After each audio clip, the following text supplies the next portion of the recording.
Selamat pagi anak-anak. Sebelum pembelajaran pada pagi hari ini kita mulai, terlebih dahulu marilah kita bersama-sama melaksanakan doa. Untuk doa sesuai dengan agama dan kepercayaannya masing-masing. Berdoa dimulai. Berdoa selesai. Baiklah anak-anak, pada pertemuan pagi hari ini Bapak akan menjelaskan tema 7 peristiwa dalam kehidupan. Subtema 1 peristiwa kebangsaan masa penjajahan, pembelajaran 2.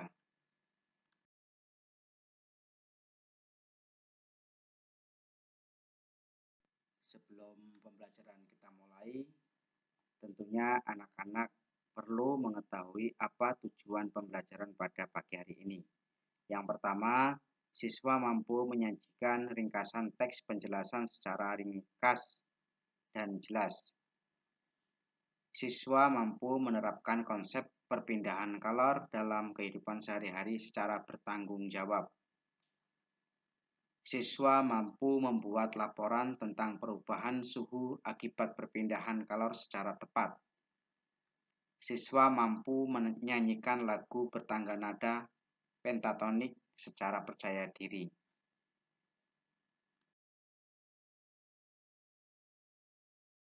Pemerintahan kolonial Inggris dan Belanda. Pemerintahan kolonial Inggris.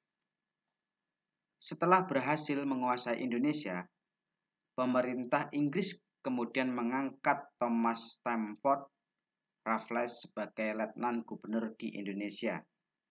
Raffles memulai tugasnya pada tanggal 19 Oktober 1811.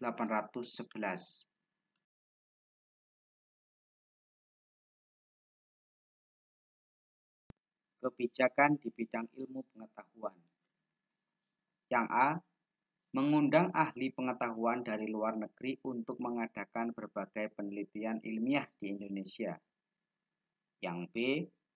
Raffles bersama Arnoldi berhasil menemukan bunga bangkai sebagai bunga raksasa dan terbesar di dunia. Bunga tersebut diberi nama ilmiah Rafflesia arnoldii. Yang C. Raffles menulis buku History of Java dan merintis pembangunan Kebun Raya Bogor. Kebun Raya Bogor merupakan kebun biologi yang mengoleksi berbagai jenis tanaman di Indonesia, bahkan dari berbagai penjuru dunia.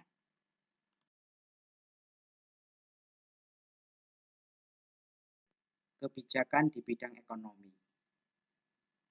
Menghapus kontingenten penyerahan diganti dengan sistem sewa tanah atau land rental. Semua tanah dianggap milik negara, maka petani harus membayar pajak sebagai uang sewa.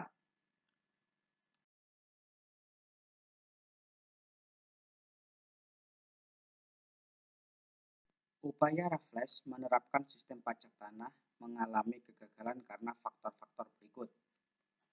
Yang pertama, sulit menentukan besar kecilnya pajak bagi pemilik tanah karena tidak semua rakyat mempunyai tanah yang sama. Yang kedua, sulit menentukan luas sempitnya dan tingkat kesuburan tanah petani.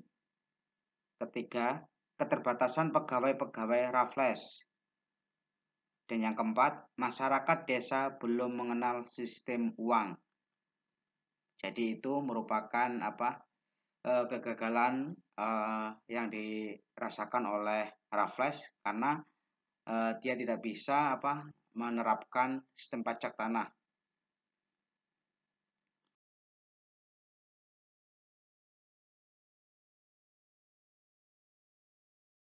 Kebijakan di bidang pemerintahan, pengadilan, dan sosial. Dalam bidang ini, Raffles menetapkan kebijakan berikut.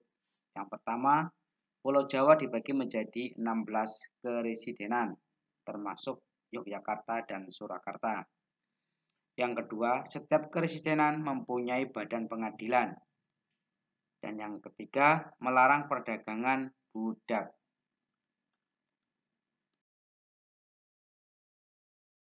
Pemerintahan kolonial Belanda.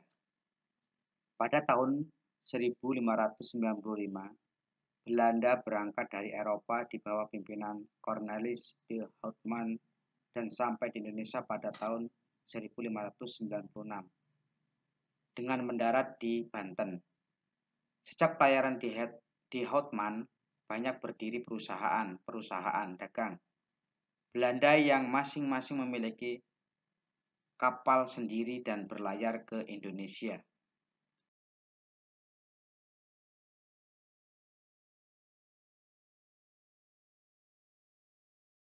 Yang selanjutnya adalah pembentukan VOC. Pedagang Belanda dengan didukung oleh pemerintahannya membentuk kongsi dagang yang bernama VOC, Verenigde Oostindische Compagnie, pada tanggal 20 Maret 1602. Tujuan VOC di Indonesia antara lain sebagai berikut. Pertama, menguasai pelabuhan-pelabuhan penting.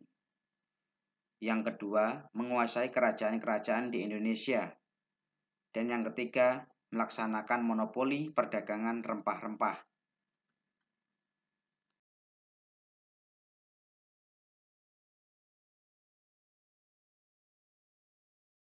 Yang selanjutnya, pengalihan kekuasaan VOC kepada kerajaan Belanda. Memasuki akhir abad ke-18, kejayaan VOC mulai merosot. Ada beberapa faktor bisa terjadinya kejayaan VOC itu merosot. Yang pertama adalah faktor internal. Yang menyebabkan kemerosotan VOC adalah sebagai berikut. Yang pertama, banyak pegawai VOC yang melakukan korupsi. Kedua, sulitnya melakukan pengawasan terhadap daerah penguasaan VOC yang sangat luas. Jadi, faktor internal yaitu banyak pegawai-pegawai yang ada di dalamnya itu korupsi dan terus susah untuk pengawasannya. Itu faktor internal. Yang kedua adalah faktor eksternal. Yang menyebabkan kemerosotan VOC adalah sebagai berikut. Yang pertama, meletusnya revolusi Prancis menyebabkan Belanda jatuh ke tangan Prancis di bawah pimpinan Napoleon Bonaparte.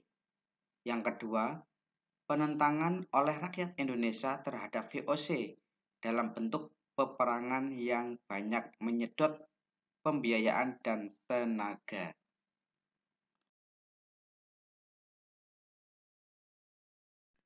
Pada tanggal 15 Januari 1808, Herman W. Daendel menerima kekuasaan dari Gubernur Jenderal Weyse.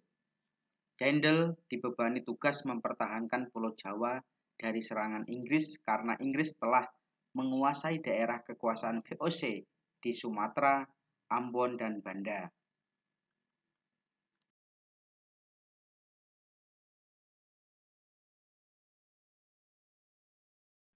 Sebagai Gubernur Jenderal, langkah-langkah yang ditempuh Daendel ada antara lain. Yang pertama, meningkatkan jumlah tentara dengan cara mengambil dari berbagai suku bangsa di Indonesia. Yang kedua, membangun pabrik senjata di Semarang dan Surabaya. Yang ketiga, membangun pangkalan armada di Anyer dan Ujung Kulon. Dan yang keempat, membangun jalan raya dari Anyer hingga Penarukan sepanjang lebih kurang 1.100 km.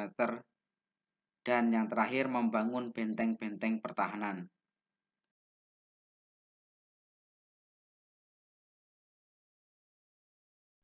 Untuk selanjutnya, marilah anak-anak kita membaca pada teks yang ada di samping.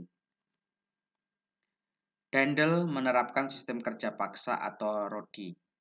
Daendel juga melakukan berbagai usaha untuk mengumpulkan dana dalam menghadapi Inggris, antara lain mengadakan penyerahan hasil bumi, memaksa rakyat menjual hasil buminya kepada pemerintah Belanda dengan harga murah, mewajibkan rakyat Priangan untuk menanam kopi dan menjual tanah-tanahnya. Pada saat itu, tujuan Daendel menerapkan sistem kerja paksa atau disebut Rodi itu memang tujuannya sangat menyakitkan bagi bangsa Indonesia, terutama di masyarakat di Pulau Jawa. Dia mengumpulkan dana demi untuk menghadapi Inggris. dia mengorbankan masyarakat Pulau Jawa, yaitu dengan cara suruh menyerahkan hasil buminya, ya, dan memaksa rakyat menjual hasil buminya kepada pemerintahan Belanda dengan harga murah. Itu sangat menyakitkan bagi bangsa kita, ya. Kita selalu dipaksa, kerja kita dipaksa, ya, tetapi hasilnya tidak sesuai dengan yang kita lakukan. Dan pada saat itu juga mewajibkan rakyat Priangan untuk menanam kopi dan menjual tanah-tanahnya.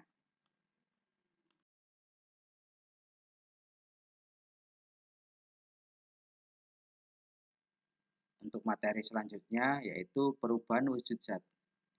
Perubahan wujud zat adalah perubahan termodinamika dari satu fase benda ke keadaan wujud zat yang lain. Perubahan wujud zat ini bisa terjadi karena peristiwa pelepasan dan penyerapan kalor. Perubahan wujud zat terjadi ketika titik tertentu tercapai oleh atom atau senyawa zat tersebut yang biasanya dikuantitaskan dalam angka suhu. Semisal, air untuk menjadi padat harus mencapai titik bekunya dan air menjadi gas harus mencapai titik didihnya. Untuk materi selanjutnya yaitu perubahan wujud zat.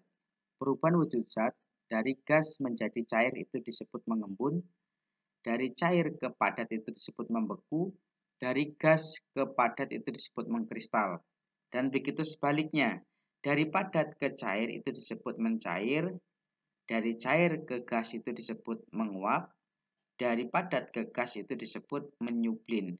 Keterangannya, yang warna biru ini berarti memerlukan kalor, dan yang berwarna pink ini melepaskan kalor. Sebagai contoh, cair ke padat berarti itu melepaskan kalor karena cair menjadi padat berarti membeku, berarti itu melepaskan kalor. Kalau misalkan gas ke cair, kalau gas ke cair itu melepaskan kalor.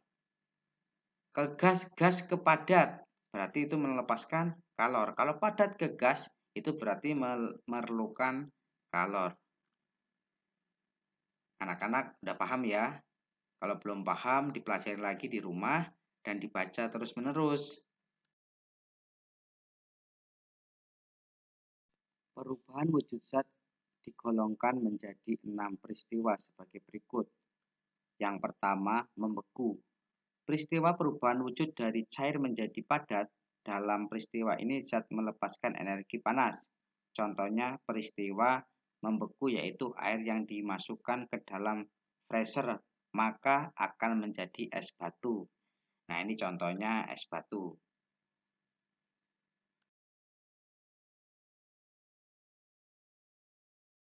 Untuk yang kedua adalah mencair. Peristiwa perubahan wujud zat dari padat menjadi cair. Dalam peristiwa ini zat memerlukan energi panas. Contohnya, peristiwa mencair yaitu pada batu es yang berubah menjadi air, lilin yang dipanaskan. Nah, itu merupakan contoh dari perubahan wujud benda cair ya.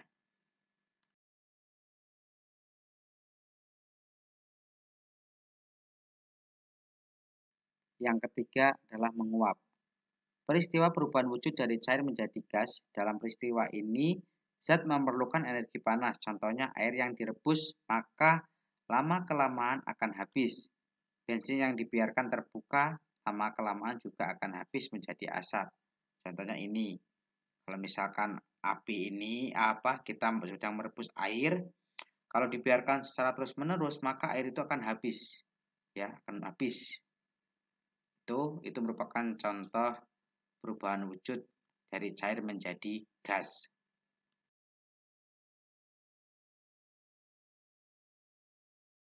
Yang keempat adalah mengembun. Peristiwa perubahan wujud dari gas menjadi cair. Dalam peristiwa ini zat melepaskan energi panas. Contoh, mengembun adalah ketika kita menyimpan es batu dalam gelas maka bagian luar gelas akan basah. Atau rumput di lapangan menjadi basah di pagi hari padahal malam harinya tidak hujan. Nah, ini merupakan salah satu perubahan wujud dari gas menjadi cair. Contohnya pada saat air bun yang ada di daun-daun pohon ya. Kalau misalkan anak-anak di luar, misalkan di luar ada, itu bisa mempraktekkan, bisa melihat, misalkan di depan rumah ada pohon dan ada daunnya. Kalau pagi-pagi coba kalian lihat dan dipahami, pasti di situ ada airnya. Padahal malamnya nggak hujan. Nah, itu merupakan proses peristiwa perubahan wujud dari gas menjadi cair.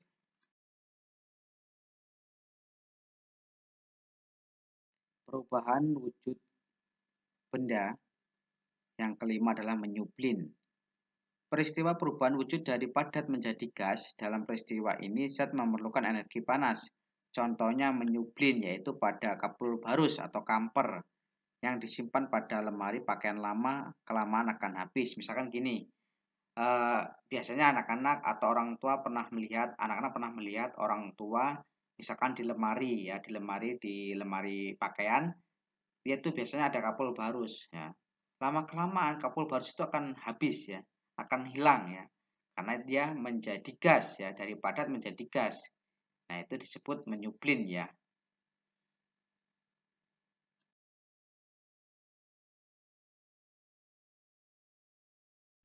Untuk selanjutnya adalah mengkristal. Peristiwa perubahan wujud dari gas menjadi padat. Dalam peristiwa ini, zat melepaskan energi panas. Contohnya mengkristal adalah pada peristiwa berubahnya uap menjadi salju.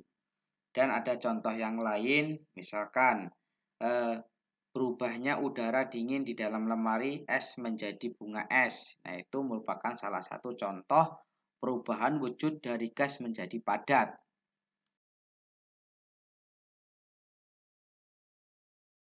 Untuk selanjutnya yaitu materi SPDB, yaitu tangga nada. Lagu wajib merupakan lagu yang wajib untuk dipelajari oleh siswa dalam rangka menanamkan rasa cinta tanah air, menghargai jasa pahlawan, dan membakar semangat perjuangan agar selalu menyala. Jadi, tujuan kita menyanyikan lagu wajib kita yaitu untuk apa? Menanamkan rasa cinta tanah air kita, rasa cinta kita kepada bangsa kita, kepada bangsa Indonesia. Nah, terus menghargai jasa pahlawan.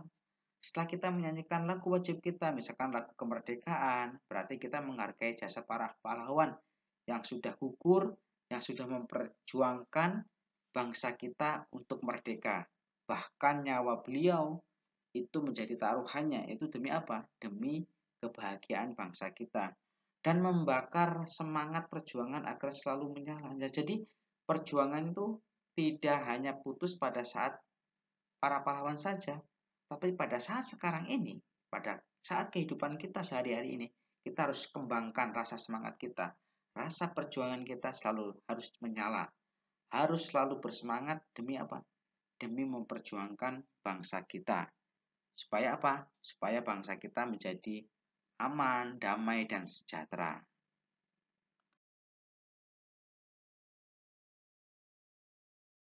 Untuk selanjutnya, yaitu ciri-ciri lagu wajib. Lirik lagu wajib bertujuan menanamkan sikap cinta tanah air, kepahlawanan, nasionalisme, serta rela berkorban demi bangsa dan negara. Jadi ciri-ciri dari lagu wajib adalah kita menanamkan rasa cinta kita kepada tanah air kita, yaitu Republik Indonesia. Ya, kita memiliki jiwa kepahlawanan, memiliki jiwa nasionalisme. Kita harus berjiwa nasional. Kita tidak boleh membeda-bedakan suku, agama, dan ras. Serta rela berkorban demi bangsa dan negara. Kita rela berkorban demi bangsa dan negara. Apapun, kalau misalkan ada suatu peperangan, kalau misalkan itu mendesak, kita dijadikan warga militer, kita harus siap. Kita harus bersiap membela bangsa kita. Terus yang kedua, biasanya lagu wajib menggunakan irama yang penuh semangat ataupun berupa himne.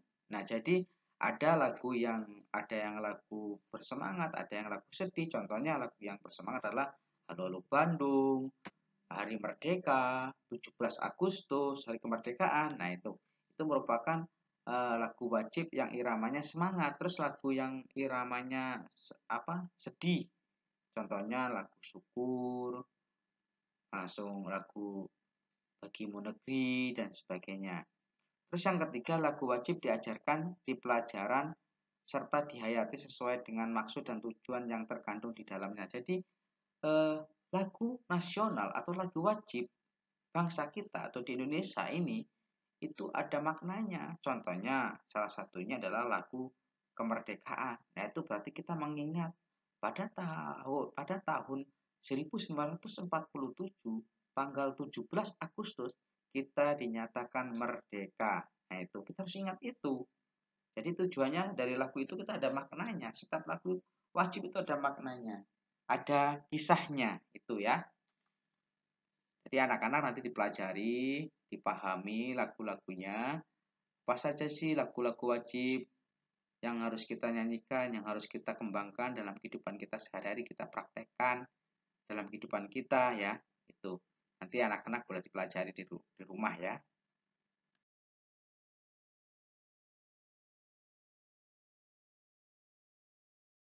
Nah, ini anak-anak, contoh lagu wajib diantaranya Rayuan Pulau Kelapa, ciptaan Ismail Marzuki, terus Syukur, ciptaan Hammu Tahar, langsung yang ketiga Bagimu Negeri, ciptaan Gus Bini, Satu Nusa Satu Bangsa, ciptaan El Manik, Garuda Pancasila, ciptaan Sudarnoto. Nah, ini merupakan contoh lagu wajib yang perlu kita ketahui, yang perlu kita pahami ya. Dari sebuah lagu wajib ini kita bisa ambil hikmahnya, kita bisa ambil maknanya ya. Kita makna yang terserat di dalam lagu ini itu sangat luar biasa. Nah, contohnya Garuda Pancasila itu melambangkan bahwa Garuda itu sangat kuat ya. Itu memiliki burung Garuda itu merupakan lambang negara ya, yaitu Pancasila ya.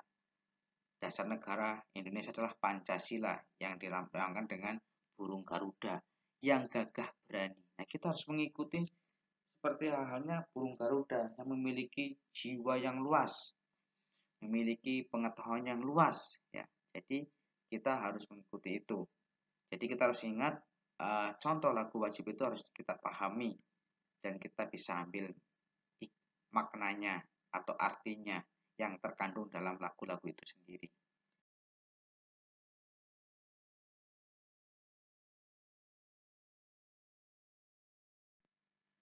Adapun tangga nada yang digunakan dalam lagu wajib sebagai berikut. Yang pertama, tangga diatonik mayor ya. Tangga nada diatonik mayor ya. Ini salah tulisannya ya. Ini seharusnya tangga nada diatonik mayor. Ya, ciri-ciri tangga nada diatonik mayor memiliki interval 1, 1, setengah, 1, 1, 1, setengah. Nah, itu interval ya.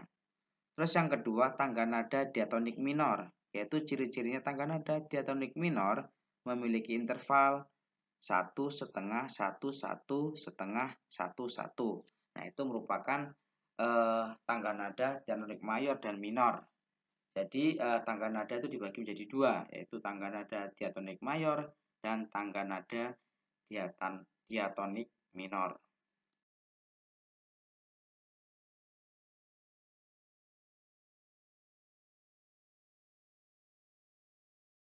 Untuk selanjutnya adalah tangga nada diatonik minor dibagi menjadi 3 jenis.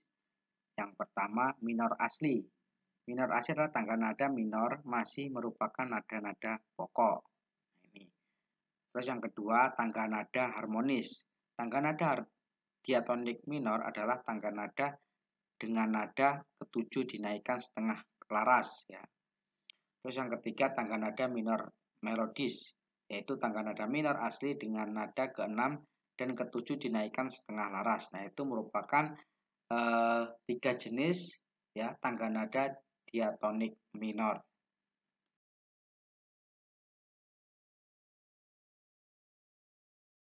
Nah, ini merupakan contoh-contoh lagu wajib. Di sini ada Bagimu Negeri, nada dasarnya adalah C atau Do, ciptaan Gus Bini. Terus yang kedua lagu Satu Nusa Satu Bangsa, nanti anak-anak boleh menghafalkan lagu Bagimu Negeri atau Satu Nusa Satu Bangsa, pilih salah satu. Nanti anak-anak menyanyikan dan bisa direkam melalui video atau voice note. Nanti bisa dikirimkan ke grup sekolah ya. Anak-anak tugasnya itu, anak-anak boleh menyanyikan lagu di antara dua ini. Pilih salah satu ya. Mau Bagimu Negeri ataupun Satu Nusa Satu Bangsa. Silakan anak-anak pilih salah satu ya. Dinyanyikan dengan cara direkam atau di voice note ya. Itu boleh. Itu terserah anak-anak ya. Itu merupakan contoh lagu wajib. Demikian pembelajaran pada pagi hari ini. Semoga dengan apa yang Bapak sampaikan bisa bermanfaat buat anak-anak semuanya dan semoga anak-anak memahami apa yang Bapak jelaskan. Jika anak-anak kurang paham atau tidak jelas, silakan tanya langsung kepada Bapak melalui WhatsApp atau melalui telepon. Dipersilakan. Dan untuk mengakhiri pembelajaran ini, kita akan mengadakan suatu evaluasi. Tolong nanti anak-anak dikerjakan di rumah masing-masing. Dan soal ada 5, tolong nanti ditulis atau disalin lagi di buku pekerjaan, di buku tulis anak-anak semuanya. Nanti setelah dikerjakan, setelah itu langsung dikumpul ke Bapak. Boleh dikirim melalui WhatsApp atau dikirim langsung ke sekolah. Saya kira itu saja. Semoga anak-anak diberikan kesehatan, kebahagiaan, dan selalu semangat dalam belajar. Be happy. Semoga anak-anak selalu bahagia, semangat dalam belajar. Bye.